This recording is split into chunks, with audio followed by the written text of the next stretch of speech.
foi a comissão de frente deste carnaval que acontece em Brasília. Você vai para outra emissora agora, se você pular, todas as emissoras estão falando agora, nesse momento, que não teve, absolutamente não teve nada nas urnas, não tem nada. É isso que as outras emissoras estão falando agora, nesse momento aqui. A gente é a única emissora que está lendo o relatório como ele foi escrito. A gente é a única emissora que está embasbacado com o fato de ver a urna pelo um telão. A gente é a única emissora que está embasbacado com o fato de que você tem que olhar 17 milhões de códigos com papel e lápis. A gente é a única emissora que está indignado com o fato de por que o ministro recebe um prêmio de transparência se transparência não há, podendo haver. O que custa o TSE abrir as portas, mostrar os relatórios, deixar tocar na urna, ver o que é o software, qual é o problema, principalmente agora que o pleito acabou. Quem não deve, não teme. Por que é que as outras emissoras não estão tão indignadas com o fato dele receber esse prêmio, sendo que o povo nas ruas está querendo nada mais, nada menos do que clareza, do que transparência, do que as portas do judiciário abertas. O judiciário não pode ser uma caixa preta, o judiciário não pode mandar a Constituição para as cucuias, o judiciário não pode abusar do povo brasileiro. Nenhuma outra emissora está revoltada com o fato de que o Congresso, que é a casa que representa o povo brasileiro, está falando para o povo brasileiro: cale-se, tentar maquiar a vontade do povo brasileiro com um prêmio fajuto como esse.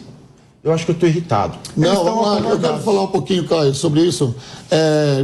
Posso falar aqui, Pamela, você está sendo bem esclarecedor na sua colocação, e eu falo com você que está em casa, você que está na internet, no seu mobile, nós não somos robozinhos aqui. É um orgulho participar dessa bancada com pessoas que acreditam no que falam e principalmente trazem a verdade. A Jovem Pan, ela não é comprada. É como se fosse aquele Instagram de 1 milhão de pessoas, onde 90% daquilo é comprado, é robozinho. Tem quantas pessoas nos assistindo agora? Milhões de pessoas que estão com compromisso com a verdade. Você que está no seu celular, trabalhando, assistindo a Jovem Pan News, você deve ter um orgulho da televisão e dessa TV que é a Jovem Pan News, porque só ela está trazendo a verdade. Nós não somos comprados aqui. E doa a quem doer. Amanhã não podemos mais participar dessa bancada, mas estaremos de verdade com o compromisso com a verdade.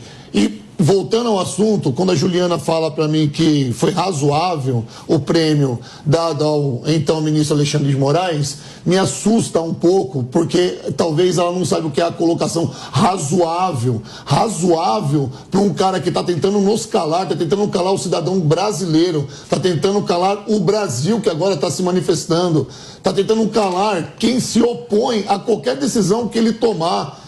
Pessoas sérias aqui tentando levar o compromisso da verdade para dentro dos seus lares. Você está aqui como convidada de uma emissora que traz a verdade. E quando você é coerente com um prêmio desse, eu fico me questionando, falando, meu Deus, me preocupa esse pensamento, porque talvez o seu pensamento é o pensamento de outras milhares de pessoas. E isso é assustador, porque as pessoas não querem ver ou não querem entender o que de fato está acontecendo. Dá um prêmio para esse cara de transparência do ano, tentando calar nas mídias sociais, derrubando o YouTube, censurando uma das maiores emissoras do país, que é a Jovem Pan. Ele ganha um prêmio cheio de conchavos, cheio de parceiros, cheio de puxa-sacos, tentando fazer aliança com ele lá no Ministério. É isso, as pessoas que deram esse prêmio para ele, e foi puxado pelo senhor Áureo Ribeiro, que para mim, eu não preciso nem falar desse cara, no mínimo, já virou um jargão meu aqui, uma piada de mau gosto. Olha, não sei nem trazer a verdade.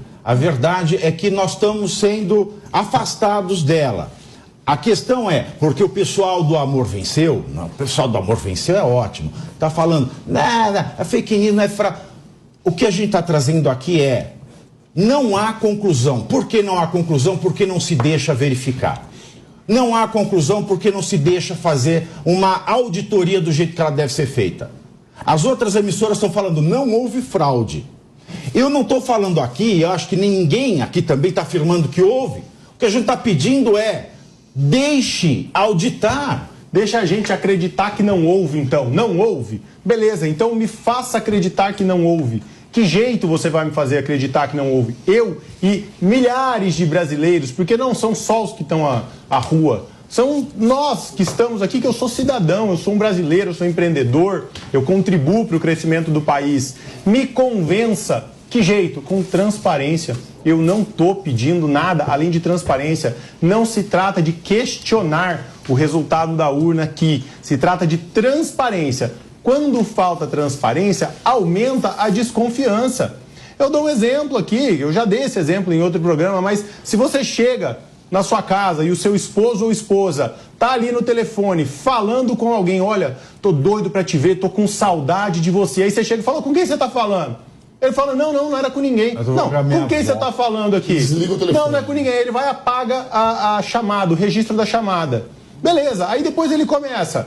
Sai mais perfumado, como não saía antes, demora mais pra chegar. É legítimo ou não é legítimo você desconfiar? É legítimo, mas quando você vai desconfiar, o seu esposo ou esposa fala pra você, eu nunca te dei motivo, você nunca provou nada que eu traí você. Confia na minha palavra, apesar de todos os indícios, confia, eu nunca te traí, eu nunca falei nada. E aí, se você desconfiar novamente, o que ele vai fazer? Ele vai te bater e vai falar, cala a boca. Cala a boca, porque senão eu vou te prender, eu vou te bater, eu vou te deixar trancado aqui. Esse esposo ou esposa é o TSE, é o que o TSE está fazendo com o povo. O povo tem motivos para questionar a transparência, mas o TSE não deixa. Esse relacionamento abusivo que eu ilustrei aqui em um casal de desconfiança é o relacionamento abusivo de uma corte eleitoral com o povo brasileiro. E isso precisa acabar. Ninguém merece viver em relacionamento abusivo. Eu vou falar o meu caso. Eu sempre acreditei na urna eletrônica. Quando começaram com isso, eu falei, é balela. Isso é balela, isso é papo, isso é fantasia, estão querendo aí criar animosidade no povo. Eu sempre acreditei na urna eletrônica. Parei de acreditar porque não deixaram fazer a auditoria. É o meu caso. Eu sempre acreditei. No meu caso, o problema sempre foi a condução pelo TSE. Eu sempre acreditei na urna eletrônica. Mas a partir do momento que vão auditar e falam, não pode, só lápis e papel, aí eu que sempre acreditei na urna eletrônica, tenho dúvidas profundas sobre ela. Porque se o Poder Judiciário, que instrumentaliza o direito, que tem que pacificar a sociedade, está usando o direito para manter a sociedade em chamas, o Judiciário não está cumprindo seu papel. Eu posso fazer um comentário aqui, que eu acho muito interessante no que a gente está discutindo, porque essa posição relacionada a um suposto estado de exceção ou da judicialização da política, ela também foram argumentos utilizados se a gente for pensar no espectro ideológico, pela esquerda também, outrora. Exato. A esquerda também reclamou do estado de exceção, de um suposto processo de judicialização da política, exatamente, em que o poder judiciário estaria interferindo de maneira inadequada no processo político de um modo geral. Então, assim, é uma queixa que ela é comum, só que em um dado momento beneficiou mais um lado do espectro, no caso, a direita no passado, e hoje, aparentemente, beneficia mais outro lado, que supostamente seria a esquerda.